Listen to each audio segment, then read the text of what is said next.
Chairman, I support the underlying bill. I do believe that this amendment would make it a better bill.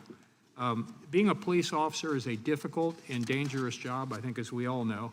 And it's also essential to maintaining a civil society, a fact that's long been recognized by this committee and by Congress. Back in 1968, Congress authorized the creation of the Public Safety Officers Benefits Program that we're discussing relative to this bill, which provides death and education benefits to police officers and their families when an officer is injured or killed in the line of duty.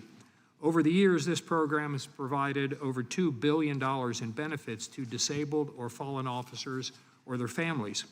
It's a great program that recognizes how valuable and essential our police officers are to our society.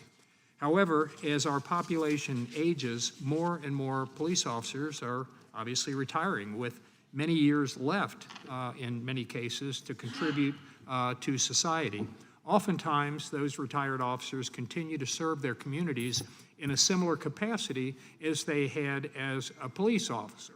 They may not be on the same police force they were, but they're still in essentially a law enforcement capacity. They work as school resource officers. They provide security at hospitals and office buildings, other places of employment in neighborhoods, apartment buildings, and sometimes they protect our nation's small businesses.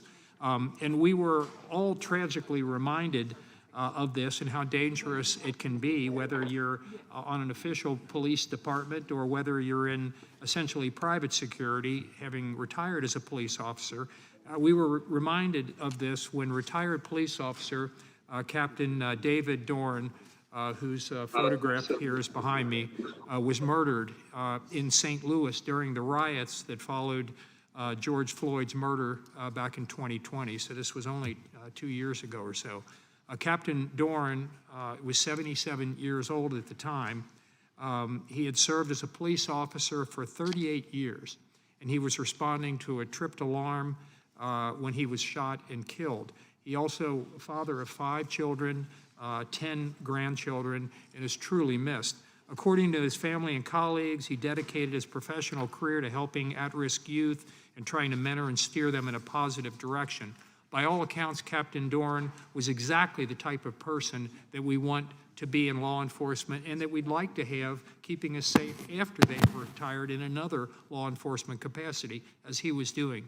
And yet, even though he died serving the community he loved, Captain Dorn's family was not entitled to benefits under the Public Safety Officers Benefits Program because, as I said, he had retired from the police force and was working in the private sector and in security, essentially law enforcement, when he was killed.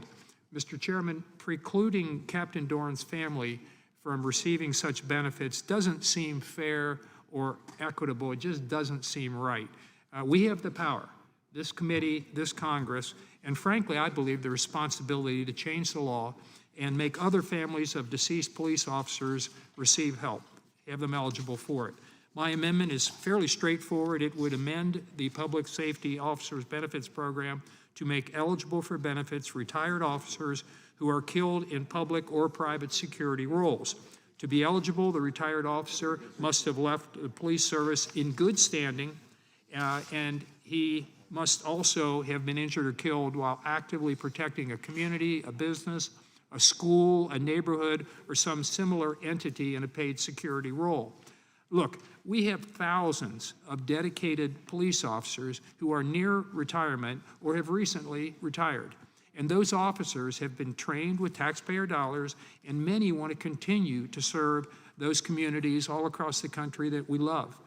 Making the common sense change that my amendment proposes will encourage more dedicated and properly trained police officers to do just that, which will ultimately make our communities safer. I would urge my colleagues to support this common sense and even-handed amendment, and with that, I yield back.